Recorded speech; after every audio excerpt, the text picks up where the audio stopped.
What is going on, everybody? Welcome to the Run Pure Sports NBA Hardwood Show. I am your host, Mangone. I am here with Gary. We got JSU in the building as well, so we get him on the free show. Let's start it up with you, Gary. How is it going? How is your Sunday treating you? Yeah, just finished up the playbook not too long ago. Looking forward to this slate. Yep, should be a good slate. I think it's going to be a fun one. We got a lot of news that we're still waiting on that could really shift the slate. We got some news already, and it should be a good one. I like it so far. Can't wait to check it out. Let's head on over to JSU. I believe you're stepping in for title today, JSU. So how are you doing? And, how are you feeling about this slate?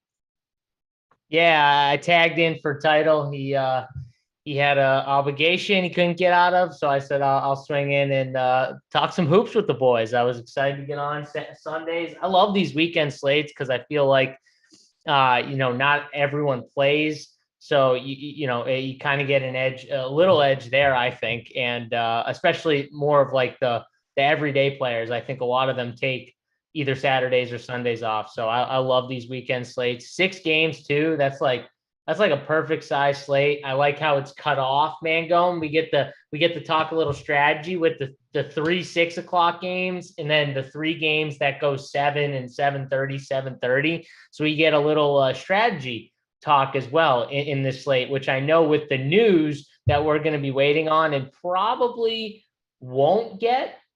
possibly won't get some of it before lock of 6 o'clock. That puts a whole other wrinkle into this slate that I really like and enjoy because, we've seen it this year. Backloading has been a thing. It wasn't at the beginning, and I think it's caught on, Mangone, right? Where I think now people are used to almost backloading. I think some are, but some still, I think people have trouble adjusting still. I think that's one thing. Maybe people do backload if they know something is coming, but I do think they still have trouble with the adjustment a little bit. Also, it depends on the slate. And this slate, the thing that's interesting about it is you get locked into a lot of players early on. Like if you ran projections now, you just run everything and it locks, and you did not have the news for the later games. Well, like you're not going to have spots to change things. You're not going to be able to, because you're going to be locked into Celtics. You're going to be locked into Timberwolves. Like there's a lot of guys. Okay, I got a question for you, Mangone, because you're the king. I put you as the king of the backload season. So when I'm saying like, okay, not like at the beginning of the year, not everyone's was accustomed to it, and now people are catching on. When you backload, do you like to just keep your lineup completely free? Like, is that how when I say, Mangone's backloading for a slate, or will you still fill like 1 or 2 spots from an early game and keep majority of your lineup? Because when I think backloading, I personally think keeping that lineup fully free to have the most flexibility, right? Yeah, so we definitely do it a little different. I'm okay locking into guys. I'm perfectly fine with it.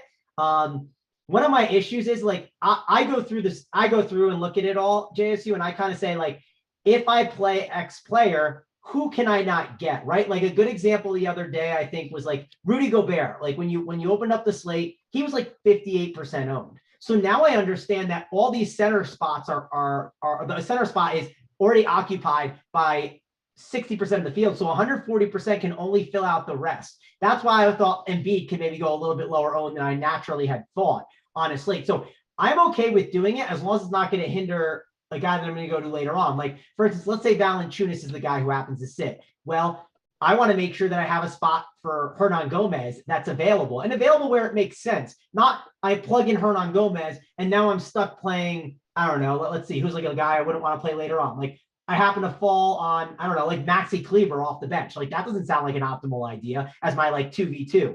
So like I look at that. That's how I kind of handle the backload. I don't completely ignore it all. I guess you go the other way. I think when we were talking a little bit at the party we had a couple of weeks ago, you basically said that one night you were like, yeah, I got like this team, and then I have one team that has absolutely nothing that started yet, which I don't typically always do. I will do it if I think it's necessary, but it sounds like you like to like full on just backload a full team and just kind of embrace skipping an entire game, which sometimes I don't love to do. That's my special. When I play 3 builds, that's my favorite. Is someone actually asked me this. I get some DMs because some people they play around with what they want to do. Some people are 150 maxers, 20 maxers. Some people play one lineup. Some people play three. Some people, ask me though my process, because every show I talk about how I play the same, right, man? Going like, I don't change how I play. I play like 1 to 4 builds every night. It's usually around 2 or 3. Most nights 3 would be probably the most like that. That's probably what I normally play on a given slate. But I got this question, like, how do you make 2 teams that are similar with like 2v2 or 3v3 pivots, and then make like a team that's completely different? And that's the way I do like to build personally, as long as it's like organically, like I'm not forcing it, right? Like if I just think, and I'll say this, like if I just think that there's a nut spot, for instance, on Friday slate, this is why these questions are always on a slate by slate basis. And I can never just say like, this is the answer for every slate. But on Friday, we got the news that who was out for the Hawks? Bogdan. We got it like at 6:54 or something like that. So right before the 7 o'clock lock time. And I was on the Up to Lock show, and I was just like going back and forth what I thought of Atlanta. I eventually was like, I think Atlanta is the nut spot. I thought Trae Young was the best spend up. I said that on the show before we got off. I thought that he was just the best play overall in that range over Luka. I think Embiid was on that slate too, if I remember correctly. So over Embiid, all those guys. And I liked all the secondary guys, you know what I mean? Like Gallo, Herter. And I didn't think people were going to pivot to him. So on my 3 builds, they all had Herter. They all had Trae Young. I had, and so like I locked into that game, you know what I mean? And then I had Gallo on 1 or 2. I had Kuminga on 1 or 2 who didn't do well. I took shots on guys, but my point is like, I went in because I just thought that was ultimately the best spot. Could I have left one lineup and played those later games? I could have, but once that news came out, I just thought that was a bad compared to Atlanta. All those other games were not as good. So I just stuck and went all in on that game. But do I do that on every slate? No, because on every slate, I don't feel that confident that one like game is the nut spot where I need to go all in. If that makes sense. I think people get it confused sometimes. Like I won't force a complete backload, but if it happens organically, like I will do it. I like doing it because then I have the full flexibility that I know a lot of people won't have, because they'll have 2 spots that are already locked in, whereas I won't. So it gives me a leg up on them with whatever news that I could fall into. But I don't do it every slate. It just depends on the slate. But that's just a good like example of how these slates differ. Yeah, when I like to look at it, I like to see, well, what are people locking themselves into that they can't get later? And how much of an advantage will that give me? Also, sometimes I just run the projections. Like I'll just take the projections with the full slate, and I'll take the projections with taking off like the first 3 games and then seeing what the difference is. Like, what if I just played a team that was only the last 3 games rather than the first 3? Am I okay with that? Do I think I'll be in a good enough spot? So that's kind of some kind of stuff I do. Gary, what's some strategy stuff you do, I guess, as we're kind of talking about that before we kind of dive into the slate with like, I guess, trying to be flexible with your lineups, because again, we got this Pelicans game that if a CJ McCollum and a Jonas Valanciunas sit, well, that's going to really change up the slate a ton. Yeah, I mean, similar to you, what you do. I don't normally like full fade, the first set of games and just have my whole lineup ready to swap to something different. But it's totally slate dependent for me. Like on a slate like tonight, like you said, we don't know this Pelicans news. We don't know if LeBron's playing. But there is a lot of good plays, and that's these first 3 games that we're about to talk about here. So it's definitely a decision point that we're going to have to make. But like I said, it's completely slate dependent for me. Yeah, I think bigger slates is when I backload more, just because I think I have more options to go to. I think that's kind of my thought process on that, which of course, like I said, like if you fade the first 3 games, one, you're already like insanely unique. So like, just you don't got to get too cute there from there. But yeah, we can dive in and talk about the slate. Before we do that, guys, hit that like, subscribe to the channel. Helps us out a ton. Hit that red subscribe button right there below JSU space. That way we can get all notifications when we go live. Also, like the video, that helps us out. We appreciate that. Also, want to mention to you guys that we have tons of content over here at Rum Beer Sports. We got Underdog, NBA, we got NBA, best ball, playoff stuff. So again, sign up. We got a $100 match deposit bonus, so check that out. And listen, we got the core plays and the playbook. We had a playbook for the F1 today. We have all the sports for one price, as we like to say it over here at Rum Beer Sports. So check all that out. We got the NBA playbook. Gary's on it today. We got core plays as well. Cash chart. We got it all for you here. So sign up now. And let's dive into this slate and let's talk about it. And the first game we got to discuss. We got to really talk about this Timberwolves game. It's Timberwolves and the Celtics. It's the game that everyone's getting the most exposure to, I think. We'll probably talk about this one for a while. And you know who likes to talk for a while? Not just me. Johnny AirPods over there. He loves to talk. So JSU, talk to me about this game because this is a game that we got to get exposure to because the price tags are too cheap. Robert Williams, 6K. Grant Williams, 3.6 with no Al Horford. Definitely going to be good options to go to. Jason Tatum at 9.6. Jaylen Brown, 7.9. Both interesting spend-ups. Then you have Marcus Smart at 5.8K, who seems like a pretty good price tag there. Patrick Beverley, 4.6K. I think he's a really interesting play at that price. Also, D'Angelo Russell at 6.5. I know the matchup is difficult, but that is a dirt cheap price tag for a guy like D'Angelo Russell for the upside that he has. He could easily get you 50 fantasy points and you would not be surprised, even though it's a tough matchup. Cat is at 9.3K, decent price tag. You have no Malik Beasley, so some other guys have to get some exposure off the bench, like maybe Taurean Prince, who's been playing pretty well, 3.8K. If McLaughlin happens to sit, Jalen Noel at 3.1 would pop up. Jared Vanderbilt at 4.3, another guy that's a cheap price tag. It seems like these guys are just getting jammed in the lineups, JSU. The question is, are you jamming them in your lineups, and who are you playing here? Yeah, before I talk about this game, B Keen 95 in the chat says I'm in first in the $40 week-long leaderboard, second in the 5. I mean, that's friggin' awesome. Good luck to you. Hopefully you take it down and get that dub. But keep playing. Don't keep playing the way you're playing. You're obviously doing something right if you're in first and second. So I would just go for it. Keep doing what you've been doing and take it down, my man. But going back to this game, which I do think it's going to be the popular 6 o'clock game, like Mangone said, mainly because you got a lot of guys that are underpriced. And then you've got the Celtics side where they're down some dudes. I guess the Timberwolves are down a few guys as well. Obviously McDaniels and Beasley, McLaughlin maybe as well. So, I mean, they're down some guys, but for the most part, you got the Celtics without Al Horford. That means Robert Williams should be popular at 6K, which is a low price tag for him, really. We've seen him as high as like 7.3, 7.4, somewhere around there. So 6K is a real nice price tag. I think a lot of people know how I feel about Time Lord. I'm a big Time Lord guy. He can stuff the stat sheet for sure too with rebounds and blocks. He gets those stocks for sure.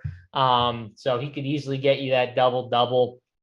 But here's the thing. The Minnesota side is the one I feel the most uncomfortable with. And I think these guys are going to be popular. Like Pat Bev, I understand why he's going to be popular, but I don't know. Like, I don't like playing guys like Pat Bev at, when they're going to be chalk. I know he's 4.6. He's going to start. He's going to play probably around 30 minutes, but that don't guarantee shit. Like, I mean, yeah, he could get you 23, could get you 35, could get you 18. Like, I don't know. It's volatile to me, some of these Timberwolves plays, especially against the Celtics, who you could say since the All-Star break have been one of the, 3 or 4 best teams out of the All-Star break. Like, honestly, especially defensively. I know they're down Horford, but still, this isn't, an easy matchup. Games in Boston. Timberwolves, I do think are a good team. I do think you could play a D Russ and hope that, he can overcome a tough matchup just because it's a tough matchup. He's a guy who can definitely overcome that because he's mispriced. The question is going to be for me, how chalky are the Celtics studs, Mangone? Because I do agree that the secondary plays are going to be popular in this game. How popular is Tatum going to be? I think Jaylen Brown will be popular just because he's a cheaper price tag. But like Jason Tatum, you could probably get some leverage, I think, because I think a lot of people are going to wait on LeBron, wait on CJ for their spends, because I think LeBron plays in this game. We'll get to that in a sec, but they're tied right now with the Pelicans. I'm pretty sure they're both in that like playing scenario, but the Spurs are right on both their heels. So if they're actually trying to make the playoffs, LeBron needs to play. They need to win a game if that's the case. So I think people are going to wait on this news, which means I don't think people are going to want to spend a ton of salary, which leads to the mid-price guys. My favorite guy would definitely be Robert Williams. Marcus Smart would be number 2. I think Marcus Smart is a pretty solid play. And again, a guy we've seen, a little more expensive. He's 5'8" right now. We've seen him in the 6'4", 6, so he's, it is a nice price tag for him with no Horford.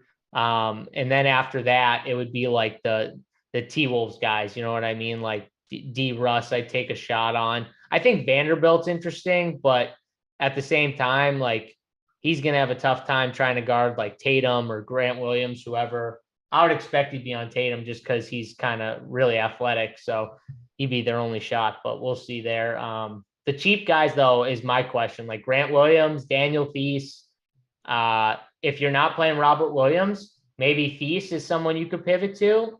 Just hope he gets in foul trouble. Theis needs to come in, play a few extra minutes. He's super cheap. That's another way you could go with this game. If you want to fade the Robert Williams chalk, you could play Theis and just root on foul trouble, root on blowout, whatever the case may be. And maybe Theis gets there. He could still get there with his 18 minutes. So, either way, I don't think he's a terrible play either. Yeah. And so ownership wise, I'll just list the order of the top 5 guys on ownership are on this slate are in this game. And it goes Robert Williams at 1, Grant Williams 2, Patrick Beverley 3, Tatum 4, and then Smart at 5. So I do think Tatum is getting a lot of ownership today. So people aren't going to play Brown then? They're going to play Tatum over Brown? I mean, I think they're going to play both, as crazy as that's. Okay. I mean, all the optimals have like between like 4 and 5 Celtics right now. It's kind of absurd. Like I've seen some with 3 too, but my lean is to play 3. That's insane. What if some of these guys do sit in this in these 7:30 games? Yeah, you might just fall right into the nuts if some of those guys, which I don't know if they do, like the Pelicans guys, but if they do, this is where on these type of slates, this is where if I played 3 teams, I probably will leave one team completely naked and wait on the news and have no spots taken. Like, because again, I don't see a 6 p.m. game that I think is just by far the best game on the slate. Yeah, I think my lean is playing, like if I have to pick a number of Celtics I want to play, I think my lean is I like 3. And also like maybe if I want more flexibility, maybe I go 2 and then I play 1 Timberwolf, or maybe it's 3 and then 1 Timberwolf. It just depends on kind of the construction and how much money is left over as I kind of look at stuff. So that's something I'll debate. Gary, let's go over to you. This is definitely going to be one of the more popular games. If we get no news the rest of the way, this is the game that you want to have exposure to. So how are you handling it from a late swap perspective? And how are you like handling these players in general? Yeah. So like when I first did the playbook today, I mean, if you go over to the playbook, I put the grade of fine next to this game because I don't like the game. And then after I wrote that, I kind of started running the optimals, and I'm starting to see all these Boston Celtics pop in here. I don't really like this game. Like I think that this is a huge edge for us to get off of this game. I prefer the Brooklyn Charlotte game. I want to try to stack that game up if I can, if we get some more value or whatever. But, like the optimal that I'm looking at now has Tatum, Williams, and Brown and Pat Bev in it. And, I don't want to play Jason Tatum at 9,600 on a slate where I like Kevin Durant. I like LeBron James. I like Joel Embiid. And I don't want to play Pat Bev at 4-6 either, because you have a slate where you have Jordan Poole, who's been balling. You have an underpriced Chris Paul in Philly or at home against Philly. You have Terry Rozier that can fill that point guard spot. I think this is a game that I do love Time Lord in this spot, though. So I'm leaning to just having Time Lord as of now. I don't know if that's the right decision, but that's the way I'm leaning for sure here. Yeah, definitely good guys to get exposure to. And one thing to mention is I think one reason why these guys are popping so much is some of the prices are really mispriced. Like to get the specific ones out there, like Robert Williams price, like $6K, like that's a ridiculous price tag for him with Al Horford out. Like he has not been this cheap in a very, very long time. So want to mention that. Grant Williams, he just provides value for you, which is kind of nice at that 3.6. And he's like the natural guy to slide in for Horford. So that's going to be big. And then Marcus Smart at 5'8". Not that it's like too cheap, but it's not a bad tag for him on a slate where you don't have all these like elite value plays. And, Tatum then, because of Horford's usage that he can soak up, that's going to help him out in Jaylen Brown. So that's kind of where all that's coming from. And then Patrick Beverley, well, it's because he's 4'6", and now there's no Malik Beasley. And then what if we lose McLaughlin? So there's a lot of different things that can pop with that. Same with Jalen Noel. And I also think it's happening because I think shooting guard is a bit of a weak position today, in my opinion. So with it being a little bit weaker, the punts sometimes can make some sense. But let's head on over to the next game. Next one up, let's talk about the Sixers and the Suns. Gary, let's go back to you because you're talking about Chris Paul. He's 7.2K, which is a cheap price tag, but I do get concerned. Like they have no reason to push him too much. He did play 30 minutes that first game back, which like 30 minutes seems pretty fine. It's a game against the Sixers where it's a good game to, kind of play your hardest at, right? It's a good barometer game or whatever they call it. It sets the tone for your team, keeps you focused. And the Suns are a team that they don't really rest their guys. So why are we even worrying about that? So talk to me about Chris Paul. Talk to me about an Embiid run back at 11.4K. And then DeAndre Ayton. I know DeAndre Ayton has a tough matchup, but he is 6.7K, which is a pretty cheap price tag for him. Yeah, for sure. I mean, those are definitely my top three plays in this game. I just think they want Paul to they're going to play him. I mean, even if they cap him at 30, I think at 7,200, he's still too cheap here. He just put up 46 in the last game. So, I mean, that's 7,200. I mean, that's one of his lowest price tags all year. I mean, I don't think he's going to get that much ownership. I mean, I just love him in this spot. Ayton, I mean, he's the same way. I mean, he's 6,700. He's cheap. His price tag is coming down. I think this is the cheapest price tag in like 3 or 4 weeks, and he's been doing very well. So I don't think I'm going to have any Ayton, but I do love me some Chris Paul. Embiid is probably on the outside looking in for me on my one lineup tonight. But he obviously is an awesome run back here in this game. All right, JSU, let's go over to you. Chris Paul 7.2. Is that just too cheap of a tag for you that you want to get exposure to him? Devin Booker's also 9.4, which he could still have a pretty big game here. And then James Harden at 10K. I mean, it feels like we just never want to talk about James Harden anymore. If he was 10K most of the year, we would have been talking about him almost every slate. So what's your thoughts on this game, JSU? Yeah, James Harden. That's the funny part about, Harden here is, 10K for James Harden. We normally would all be lining up. Just lock them in, move on. It does, like really too, like it wouldn't even matter almost who they were playing most nights. You just play them. You wouldn't even think twice about it. It's kind of similar to like how weird it is to see Russell Westbrook at 8,900 and we're not all jamming them in with at least one stud out, with AD been out for a while. So like, it is weird to see that, but this is a game where like, I just don't like all of these plays outside of taking a shot on Chris Paul, who I'll be honest, like I didn't think they were going to play him 30 minutes his first game back. Like he must have wanted to get more run and get his feet wet. So, I mean, I doubt they push him more than 30 or 31, 32 minutes, somewhere in that range. Well, JSU, he's a competitor, right? Like imagine you're playing basketball, right? And it's the fourth quarter and it's a close competitive game. Listen, he's going in. Real hoopers, they would say, I want to knock the rust off. I haven't played in. That's how I guarantee you that's how Chris Paul was thinking anyways, was like, I haven't played in a little bit.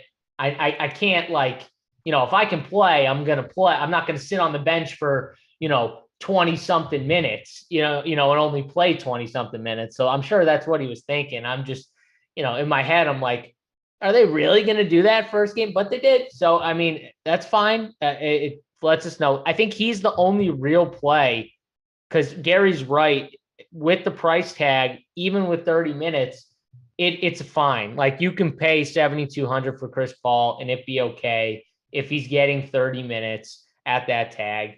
But I'm not playing Joel Embiid. I'm not going to play DeAndre Ayton. This is DeAndre Ayton. No, like we're not paying 6,700 is cheap for him, but this is the worst matchup. Like I hate centers against Joel Embiid. He gets fouls all the time.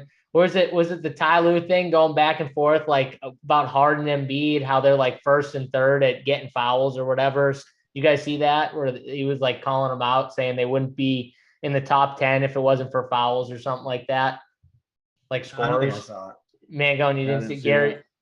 I saw something on Twitter. I don't know. I might be wrong, but either way, I just think this is a terrible spot, and this is what you got to do on these slates. You got to knock some games out. So I'm knocking this game out. I'm not going to play it. And comes to the theme of the build where I might be playing more of these later guys the more I look at this slate. I've just and I'm not playing like I'm sure people are thinking like getting real cute with like Biyombo at 3K. If Phoenix rolls, he could play, but I don't know. I don't love this spot. I guess you'd be rooting for a blowout for him to get his ultimate, like, ceiling minutes, right? Which is possible. And he's 3K. So no matter what, you get the backup run. Maybe you could do something like that if you were playing like multiple teams, but I would need to be playing like at least 20 or something personally. Yeah, I mean, I definitely struggle with this game, like getting too much exposure to it. Not one I'm excited about. If one of these studs mixes in as like a one-off, like lone guy, I would not say it's a bad idea. But yeah, definitely not a game I'm looking to get exposure to.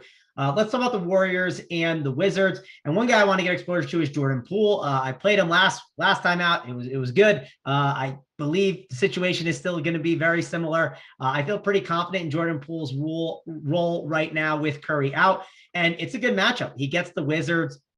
Wizards are a team that I have struggled with a little bit. Like Porzingis is a guy that I absolutely hate, so I do not want to have to deal with him. Denny had an amazing usage rate off the bench last game, had like a 30% usage rate. So he's someone, even at 5K, I think you can go back to. Satoransky might be starting again, which that could be a little bit appealing. I know JSU, you had Draymond Green on your lineup kind of recently. I think I was looking at teams and I saw at the top you had some Draymond. Let's go to you first about this because I want to get your take on the Draymond Green situation. I also had Kuminga that night, and the Kuminga thing wasn't a good time for me. And it's the reason I hate Kuminga is he's not guaranteed to close. It's just like simple. They could have other guys close out. His role is just not secure. If he plays well, yeah, then he's going to get in there. But if he doesn't, it's just going to be an absolute disaster and anchor down your lineups, which was very frustrating. But JSU, what are you doing with this Warriors and Wizards game? Because it sounds like you are liking to cross some games off. So I'm curious if you're crossing this off. Yeah, it's funny. Kuminga's like that guy. I feel like now when he's in the starting lineup, it means like he's not going to play. And then when he doesn't start, he's going to play like 30 minutes or some bullshit like that. They didn't even run. Draymond didn't even. I mean, that was a close competitive game down the stretch. Draymond didn't even come back in the game. So I don't know what was up with him in that game against Atlanta. They didn't play on Saturday, right? Like Golden State didn't play on Saturday. It wasn't a back-to-back, correct? No, so they played Friday, I think. Yeah, so I don't understand what it was. Maybe Draymond just didn't feel right. I know he wasn't playing that good anyways, but like still he didn't come back in the game. So I was a little surprised. They ran Looney down the stretch.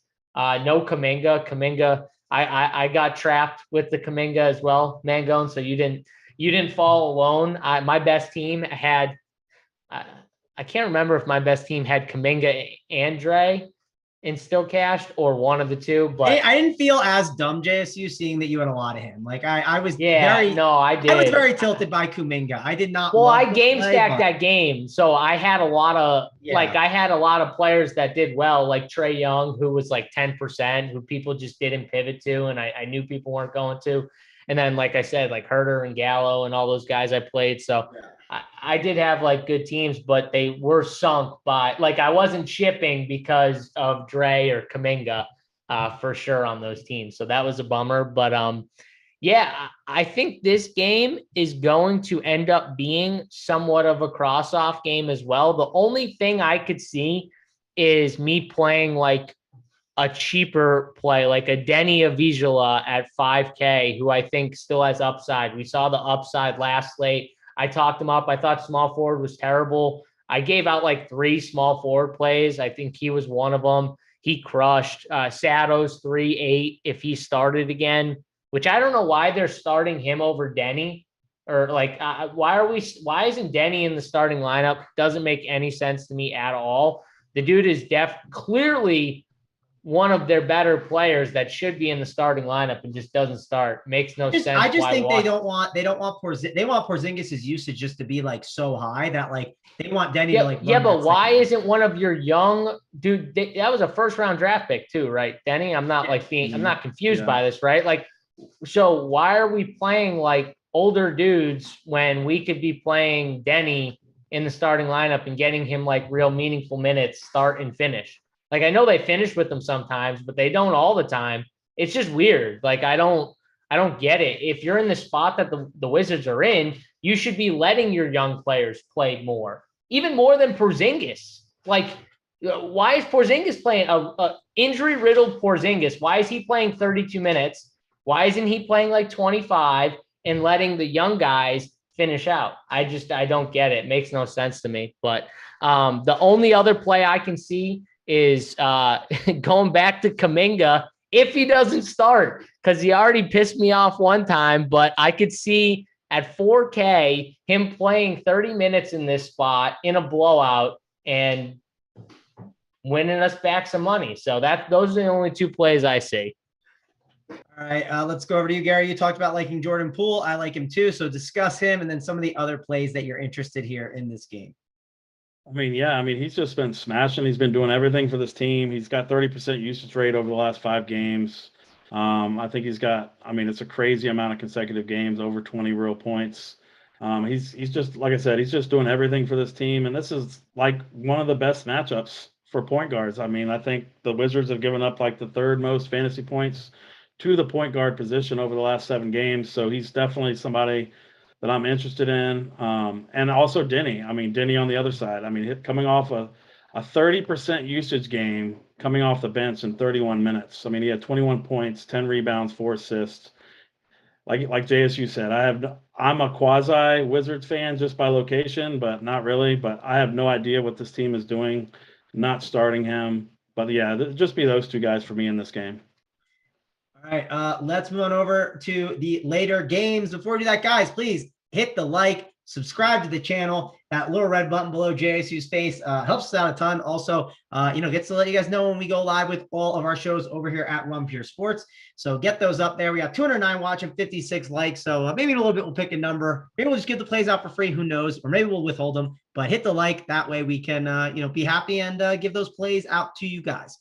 Let's go over to the next game.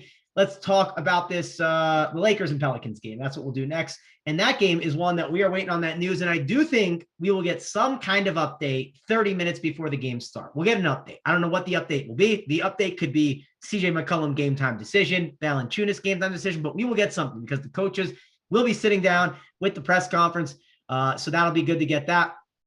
Obviously, that'll be reflected in the core plays, the cash chart, the playbook, and the Discord chat. So we will do everything we can there. We'll do our best to break it down here now. I do think that because this is such an important game, I think you are going to get LeBron playing. I think you are going to get CJ McCollum playing. We talked a little bit pre-show. I kind of agree with what JSU was saying. Valanciunas is probably the guy the most likely sit just because of how well the bigs have been playing, and he hasn't been playing as many minutes, Valanciunas, over like the past 3 weeks or so. So that's kind of where I'm at on that. I think LeBron is one of the best spends on the slate that I want to try and get a lot of exposure to. JSU, let's go to you first. How are you handling this game with the news? Yeah, I know Tatum and LeBron aren't in the same price, but you're telling me Tatum's going to be chalky. And it's like, who would you really rather? If LeBron's in, LeBron is a much better, I'll wait and hope LeBron is in and take LeBron over Jason Tatum in this spot. Personally, that's just me personally. So I agree with you. And like we were saying, Joe Val has been playing a ton. They've been relying on him a ton with Brandon Ingram out and CJ. So them popping up questionable kind of tells me probably one of them sits. That's just my guess. And I would guess it would be Joe Val because one, the Lakers don't play very big. So Joe Val, you can run with Jackson Hayes at the 5 or Hernan Gomez. You don't need to play that big lineup that they've been playing a lot. So to me, it makes sense. And then CJ's the other guy. Remember, CJ was injured too. Wasn't he injured for a little bit too? So, with Ingram playing for sure, they might be like, all right, let's see who actually needs it. One of these guys might need a rest. we could see a scenario where one plays, one sits, and then the next game the other one sits. Like that wouldn't shock me. But this is an important game, so like for them too, because they're tied with the Lakers. So I would be shocked to see CJ sit. He would have to actually be injured, in my opinion. I wouldn't be as shocked if they just said, Joe Val, take a day off, because they got Hernan Gomez and Jackson Hayes, and I'm not convinced that Hernan Gomez offensively is not, just under Joe Val offensively. Like that dude can score. You know what I mean? He can put the ball in the hoop. So I think they'd be fine. And this game to me seems like one of the best. Probably is the best game or the second best game on the slate. So I'm going to want exposure. The question is going to be who, and it's going to depend on who's out. If Joe Val's out, I'm going to want Hernan Gomez. I'm going to want maybe some Jackson Hayes. Maybe depending on if CJ plays or not, Jose Alvarado, who's been, crushing recently. I think BI back could affect him a little bit though, but still he would be in play if CJ was out. I'm not going to play like Devontae Graham though. He's 6K. I'm not going to play him. I'm not going to play Herb Jones. I'm not going to play those secondary guys. It would be like the bigs if Joe Val was out, and then it would be, CJ if he's in. If CJ's out, Alvarado would be a guy I would look to. That's kind of how I'm approaching the Pelican side. And then the Lakers side, it's LeBron. It's, maybe taking a shot on like a Malik Monk in tournaments. And outside of that, I don't think I'll have much exposure to the rest of the Lakers if LeBron's in. Now, if LeBron's out, that puts other guys into the conversation, but I really feel like he just plays. So that's how I'm going about this slate. Let me give you two more terrible suggestions, JSU. So what about the knockoff version of Malik Monk, Austin Reeves? He literally is just doing, I don't know why Malik Monk doesn't start, but they start Austin Reeves instead, even though they kind of do similar things. And then what about the Way-in Gabriel revenge game? He was with the Pelicans for 21 games, but if he starts and they play big, he's going to get minutes at 3.8K. Like it's not the craziest thing on a slate where if you don't like the early games, and let's say you don't get value, like let's say all those Pelicans play.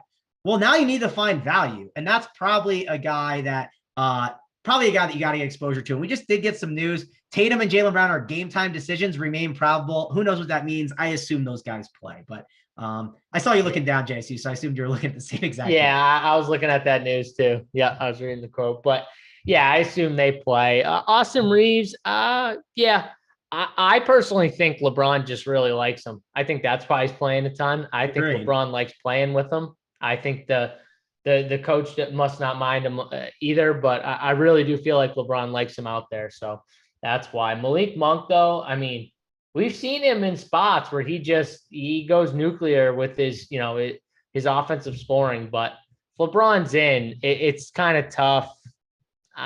Those are thin plays in my opinion if he's in, but at 3.7, you could play Reeves. You could play him.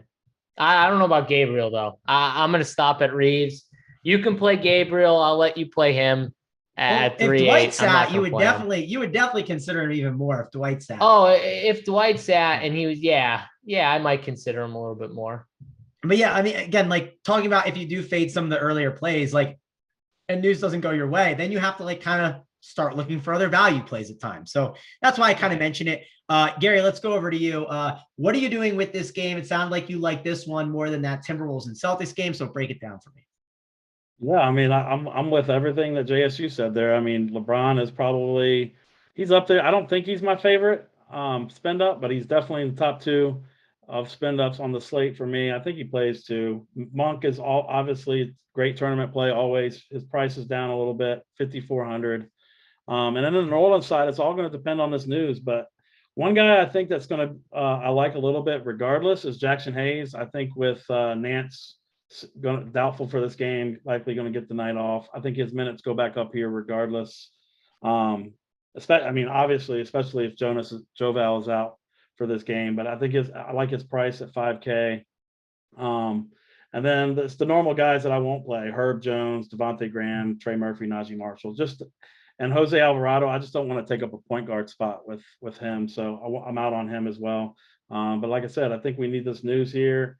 And Hernan Gomez will probably be the top value on the slate for sure if Joval is out. Yep, definitely would be really important play on this slate. Hernan Gomez would be a really good one if Valanciunas happen to sit. Again, we should get an update 30 minutes before I think all the games start, but who knows what the update will be.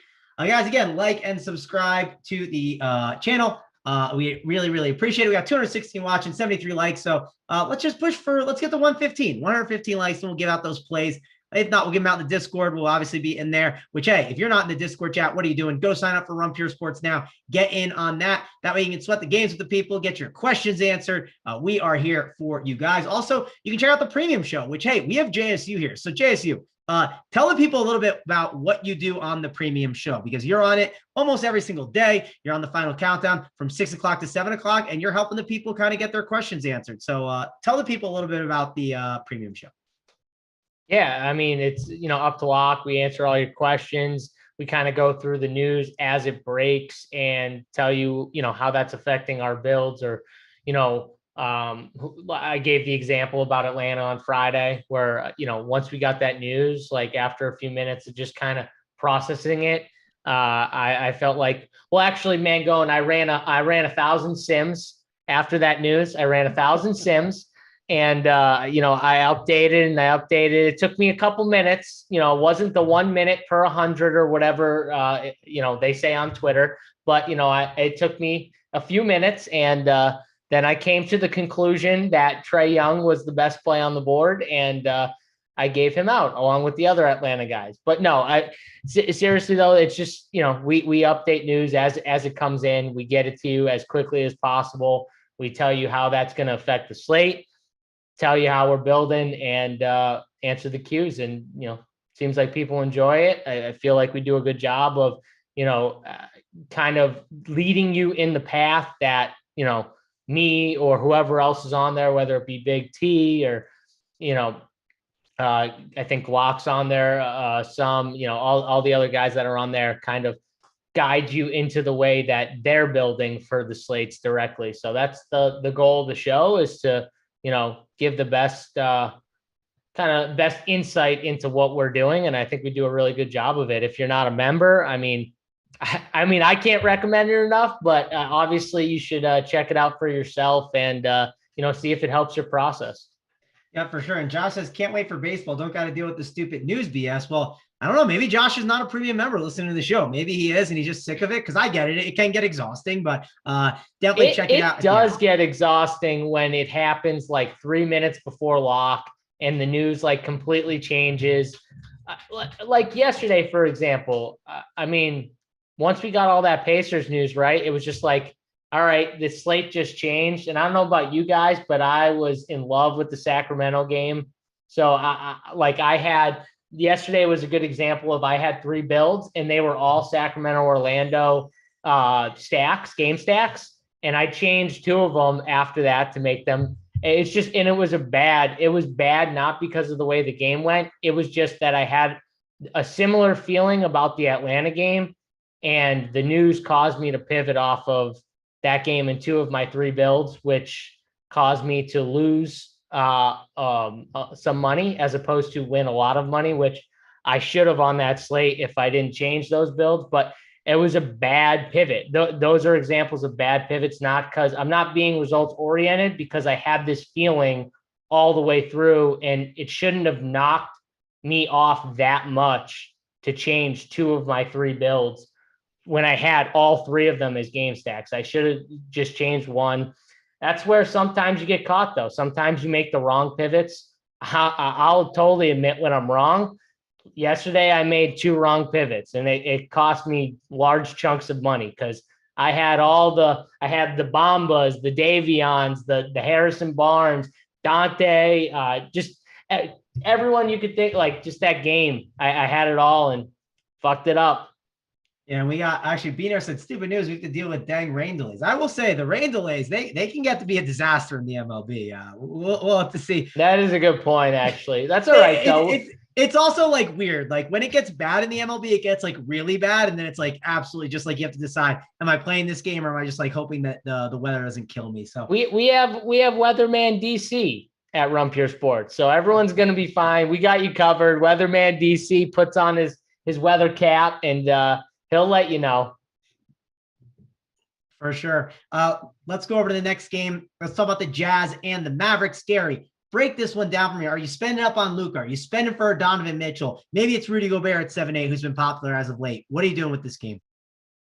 Yeah, I mean, Rudy Gobert has just been popping in optimals left and right lately, and he's not been paying that tag off.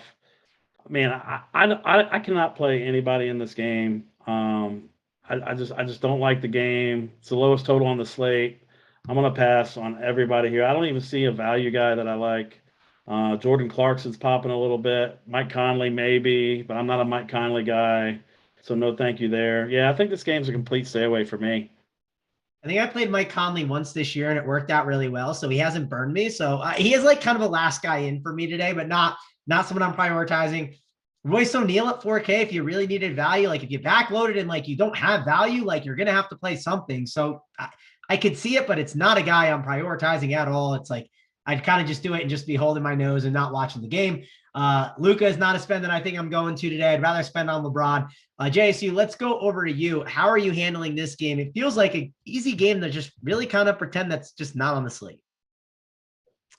Yeah, I mean, I think that's what you could easily do. Now, obviously, Luka has had some success against Utah. You know, everyone looks at it like Utah has had some. I mean, he's had some pretty good games against this Utah team. So I'm not saying you can't spend up for Luka if you don't want to. Me personally, I think I like LeBron a little bit more if he plays. Now, if LeBron were out, I might need to pivot to Luka in similar team builds, right? With the, you know, where I'm at. So I'm not saying he's off the slate for me as of now, though. I'm thinking of different spends. Me personally, we haven't gotten to my favorite spend yet. I've talked about LeBron a little bit. My favorite spend is going to be in the next game. So I'm off Luka for those reasons. I got two spends that I really like on this slate, and I'm trying to stick to it as long as, like I said, LeBron is in, which I do think he does play. So I'm going to be off this game. You could play like Royce O'Neal. I know he got a minutes bump because of the guys that were out and stuff like that. I think Whiteside was out in that last game, but the dude is just like 14, 18. He gave a couple 20 performances, but you just look at what he's been doing, and he's been doing nothing. Like, it's been bad. So I can't play Royce O'Neal. I rather take a chance on Kuminga again at the same price. As gross as that sounds, I'm telling you, man, that's in the early games. I know, but I'm just telling you right now, he's going to play 30 minutes and he's going to stick it up all our asses when he friggin' crushes against Washington. It's going to be the worst feeling ever when I don't play him and I just watch him crush. I hope it actually doesn't happen because I'll be really sick if I don't play him because he is in the first set of games. But yeah, I mean, I don't see anyone from Dallas that I want outside of Luka for sure. And I don't know, Utah, I mean, you could play one of these guys. I don't think you need to on this slate. Yeah, the reason I mentioned these really awful value plays that we're talking about is like if you backload, like you could be at a spot where you're like, I got to play this guy where like maybe that makes you want to play some of these early guys more. Maybe it makes you want to play some of these guys less later in the games. I don't know. It's just, I think it's worth talking about for sure. Mangone, we got the bad news. Kuminga's in the starting lineup again. Oh, no. Oh, God. No. That's not fun. The kiss of death. The kiss of death. It's staring me right in the face, too. You got the Kuminga Draymond lineup again. I know. And it's against the Wizards where like the Wizards just suck. So it's like you assume they're so bad. Like they're so bad. Yeah. That's not good. But let's move on over to the last game. We got 84 likes. So let's get the likes up. You know, that way we can give out those plays of the day. But yeah, let's move on over to the last game. Let's talk about the Hornets and the Nets. And one reason to maybe be more okay with not getting as much exposure to that Celtics game, maybe you don't get like all 5 Celtics, maybe you just go 3 and then you kind of wait on stuff, is because there is some decent value on the Hornets. The only issue I have with the Hornets side is like I'm getting like when I run stuff, I'm seeing a lot of Hornets popping in. Like Terry Rozier is 7.1K. That seems too cheap. He was just like 8K not too long ago. Same with Miles Bridges. He's at 7.3. LaMelo Ball 8.7. He has a ceiling and upside at that price. PJ Washington, he's 4.9. I could see him doing something here, but not a guy that I'm prioritizing. I think that Bridges and Rozier are like the two cheapest ones, and even Mason Plumlee at 4.4. That's a decent tag for him. I just don't know what to do with the Nets as like the run back. You got Aldridge, who's going to be back there. That could mess up Drummond, but we do like to target big men against Charlotte. Drummond could easily, for 5.6K, play like 20 to 24 minutes and have like 35 to, I don't know, like 50 fantasy points. I mean, the range could just be so wide for him. I think Bruce Brown at 6.2, it feels expensive, but man, Charlotte is a team that, like, if they run up and down the floor and it gets a little bit smaller, Bruce Brown could feast on the boards and have a massive game. And then KD and Kyrie, massive tags at 10.5 and 11K. And Seth Curry is still questionable. And that's pretty big news here too. So Gary, break this one down for me. You said you like this game a lot. How are you handling it? I mean, first of all, this is Kyrie's first game back in the Barclays Center. So, I mean, I think some people are a little, I mean, I'm seeing 2% ownership, so it doesn't look like too many people are playing that narrative, but at 10.5, I am definitely not on him today. KD is definitely my favorite stud on the slate. I think this matchup just suits him perfectly. I think this game's going to go up and down. And on the other side, and no other Brooklyn for me. LMA's back, so Drummond at 5.6 is out, and then that takes Claxton out of play for me as well. On the other side, though, like you said, I mean, it's the same guys that you just said. Miles Bridges got a $500 price decrease from the last game, and Terry Rozier got an $800 price decrease from the last game. And Terry Rozier is $6,600, I think, on FanDuel. So, I mean, that's a tough fade for me in this game environment on FanDuel specifically. And even on DraftKings, like, I'm toying with the idea of playing Bridges, Rozier, and Durant together in my lineup tonight. And like I said, that's where I'm leaning at in this game. Well, I will say, if you play Bridges, Rozier, and Durant, you ain't getting LeBron. I mean, that's going to be impossible, I think. So that's fine with me. I don't like LeBron. Okay, I do think it's going to be a big debate today, is what you're doing with that top end forward. It's going to be, are you doing LeBron? Are you doing a Tatum? And then, like, I do think KD is the most under-owned of the three, but just want to mention it because I think that's an important point on this slate. JSU, how are you handling this game? The one thing I think that's interesting, like you talked about maybe just backloading the full team. Well, if you do that, I think a good way to do it is like kind of what Gary said, loading up on these Hornets and then like grabbing a run back. Is that kind of your thought process, or are you handling this game a little bit differently? Yeah, so this game is definitely, I think this game could just be the best game of the slate, that everyone is kind of on this Boston game. And it's like, this game just might be better than the Boston game. Now, the values might not be as good as the Boston values, because you can make the case that a lot of the players in the Boston game are almost all kind of value price tags, right? Like even Jason Tatum, who I know he's 9.6, but I've seen him at 10.5 literally 2 weeks ago. He was 10.5. You know, we've been paying, if you've been playing him, you've been playing him at 10K or more. Jaylen Brown's been 8.7, 8.9. He's 7.9.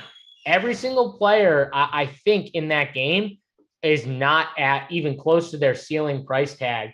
And that's where you look at it and you're like, okay, this Charlotte-Brooklyn game looks great, but it also looks like at least the Brooklyn guys, they're all kind of close to their top price tags. The Charlotte guys are not, though, in my opinion. That's where, Terry Rozier at 7.1, Miles Bridges at 7.3. I think these guys are really good plays. Even LaMelo's been getting more run, which has been interesting recently. I don't know what all of a sudden is clicked in the coach's head. That's like, oh, LaMelo's going to start playing like 35 minutes here. But like he's been the last, few games. So I think he's back in play, which I've been fading him like every single slate for the last like month.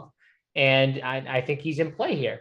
The guy, though, I think everyone's overlooking is Kyrie. I think he's the best. I think he's the best spend on the slate. I think that what the dude has been doing is been absolutely ridiculous. He did carve this team up, by the way, recently. Like this matchup was played, I think it was in Charlotte, where he absolutely carved them up, had a monster fantasy game. But if you just look at what he's doing, he's worth the 10.5. I mean, yes, he had a bad game against Miami, but a lot of good players have bad games against Miami. That is a very tough defensive team who can switch, throw multiple defenders at you. Outside of that, though, look at these games. 43, 60, 22, 50. Just like, think about that. Those are real points. That's not fantasy points. Those are real live points the dude's been putting up. He's playing massive minutes. He's taking a ton of shots, a ton of threes, by the way, like, double-digit threes in all 4 of those games I just said. He's chucking from 3, which is great. And he's 10-5. And, he's done this against not all slouches. One was against Charlotte, but in Memphis, the dude put up 43. Like, he is worth this price tag. No one's going to play him. It's his first game in the Barclays Center, like Gary said. I mean, Kyrie's going to go off, and I think Kyrie is the best spend in tournaments. If you're not playing LeBron and you want to spend up, Kyrie is the guy I'm going to spend up for tonight. And I hope he's 2%. I really do. I feel like, Gary, that might be a little too low. I think he's going to be more like 8, somewhere in that range. But I'll take 8% for Kyrie. Like, I'll take under 10%.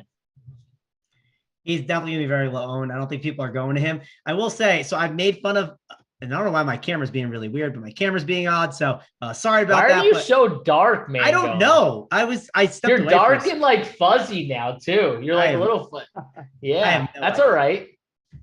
I have no idea. I have to unplug it and replug it in. So I'm gonna throw something to Gary real quick, but I just lost my train of thought too, or something I was gonna say. I do like Kyrie though. I think he's interesting. Oh, this is what I was gonna say. Isaiah Thomas. Let's talk about him because Big T has talked about him for the past couple of shows. Well, the one show he talked about as a joke. I think if there was a slate to maybe do it, you could get away with it here if you think the game blows out, right? Or if you thought it could stay close, because this is just such an up-tempo game. So I'm gonna say that Big T, this is the time if you want to do your Isaiah Thomas thing for sure. I could get behind it more because I just don't love a lot of these values in the slate. And what if you get later on and you don't get the values to fall your way? Well, punting a position all the way down to be able to get a lot of guys in your lineups can make some sense. So, JSU, do you think that's intriguing at all? Because Isaiah Thomas is kind of like Boogie Cousins, he's going to get 15 minutes. He can produce in that time. And if you happen to fall into the scenario where he gets up to 20, you just fell into the nuts. The problem with playing an Isaiah, for me personally, it would have to be a 150er play where you just build out a few lineups where you don't play any Charlotte guys in that build. You play max one, spend up Brooklyn guy, because if it's blowing out, probably only one of them gets there for sure. And I wouldn't play anyone else personally. And then you just play your IT. I just don't think, if you're building a few lineups, you could build out a game script like that. But even if it blows out and he gets the full fourth quarter run, it still doesn't guarantee you he completely smashes. It probably guarantees you that he pays off his price tag for sure and he does fine. But I don't know. It's just a play that I rarely do, where I'll even in a blowout, I'll take some guy who, always gets just the complete backup run, especially where Charlotte, they're condensing their rotation a little bit more. I don't know if you guys have noticed, but Kelly Oubre's not playing as much. They're definitely letting the 3 studs like Terry, Miles, and LaMelo play a little bit more and kind of push it. And they're rotating the bigs a little. That's why I don't rarely like these Charlotte bigs, because they rotate them pretty good. And PJ's just a 3-point shooter. All of a sudden this year, he's turned into I don't know. They must be telling him stay on the perimeter because he's playing with Plumlee and Trez and stuff like that, because he has literally turned into just standing in the corner shooting threes or out at the top of the key, which is kind of odd. But I don't love it, me personally, on this slate. But man, why is Kyrie? I'm gonna guess that his projection has to be really low. I'm gonna guess that his projection has to be like 42 or something like that. Am I close? Am I close here? No, it's 40. It's probably around 47 or so. But I think it's mainly because the price difference between a LeBron and a Kyrie, Tatum is right. What's the projection on those guys? Tatum's at 51. Yeah. LeBron's at 57. It's just Yeah, you're not gonna. So he's guys, grading out as like the worst spend up. He is the worst. Right, but if I pull seriously though, how is he project? I'm looking at what he's been doing recently. What am I looking at here?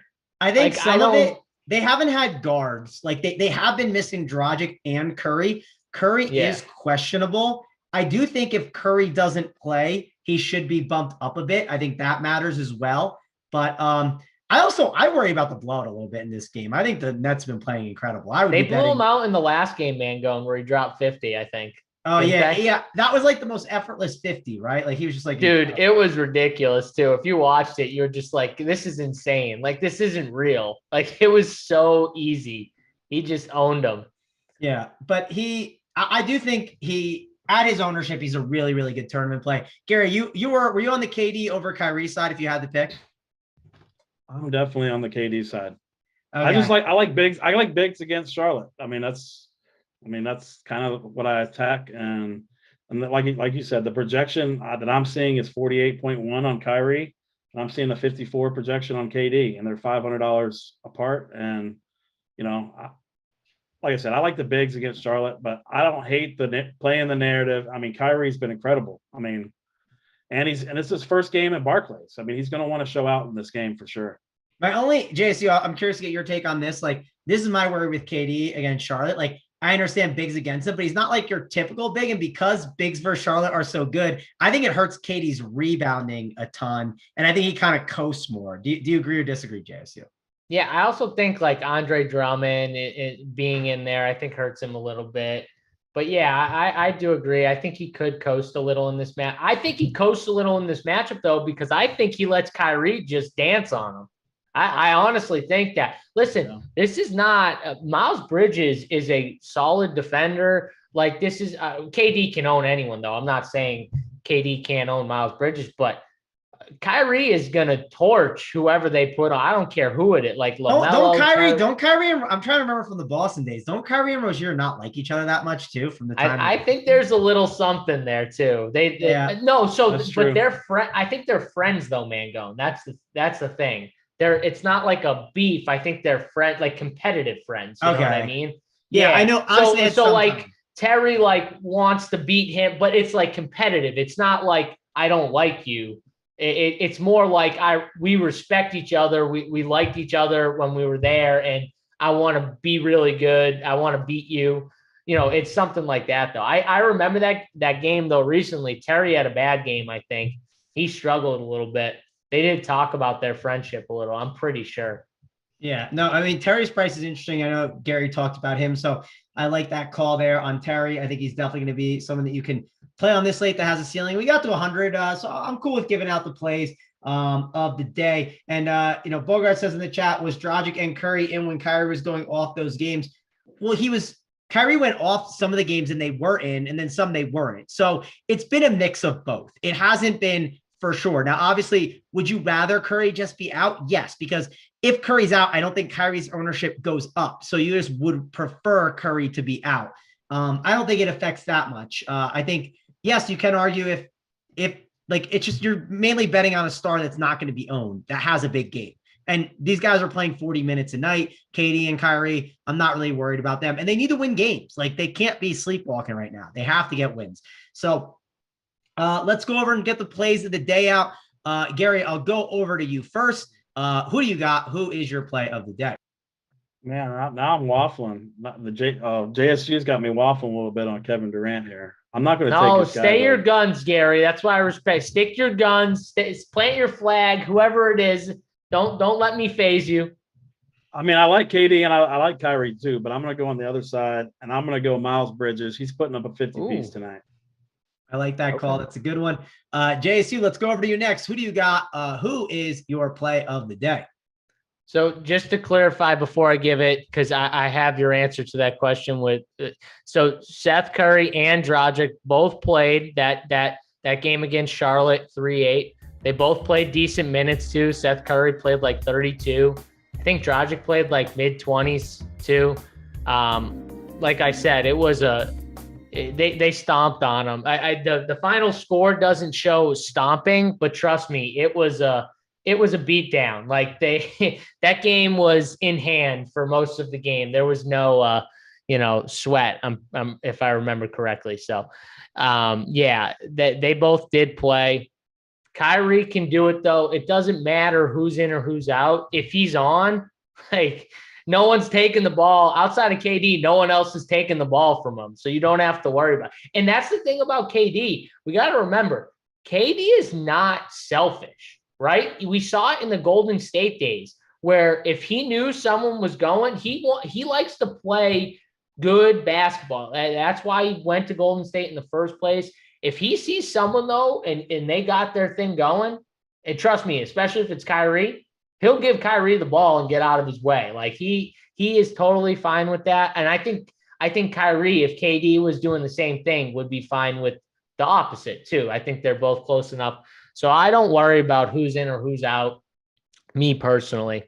For the plays, I'll give 2 because I want to give Kyrie as my favorite spend in tournaments. So, but I don't want to just give one really expensive guy. I want to give someone else, that's not super expensive that, people. I'm going to say that Kuminga comes back and drops 30 plus fantasy points at 4K, which means I think he's a good play on this slate. Jonathan Kuminga will be the bounce back JSU haircut, whatever the hell you call it, play of the day.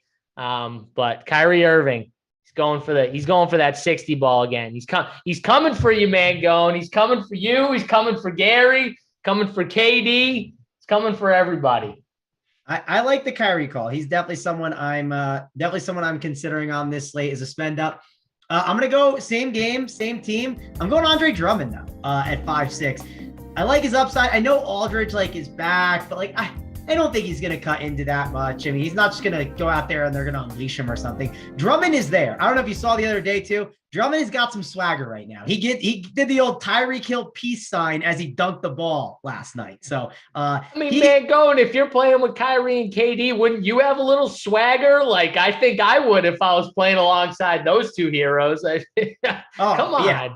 Drummond only has to focus on doing the things he's good at, just grabbing the rebound and putting it back up if he needs to. So it definitely helps him out. And of course, playing next to KD defensively and all that helps a lot too. Bruce Brown, these guys are defensive guys where they can mask some terrible defense at times. So Andre Drummond is going to be my guy at 5.6K, a nice little contrarian play that I think can have some really nice upside, even if the minutes aren't there, right? If he gets the 30 minutes, I've fallen into the nuts. If he gets 20 minutes, he can still find his way to 35 fantasy points, even 30, and it's not going to ruin my lineups on a 6-game slate. So that's it. We got to get on out of here, guys. Thanks a lot for joining us. Be sure to get in the Discord chat. Be sure to check out the cash drop. Be sure to check out the core plays, the playbook, to get all the stuff that we got over here at Rum Beer Sports. But we are going to get on out of here. For me, Mangone, JSU, and Gary, we will see you guys later.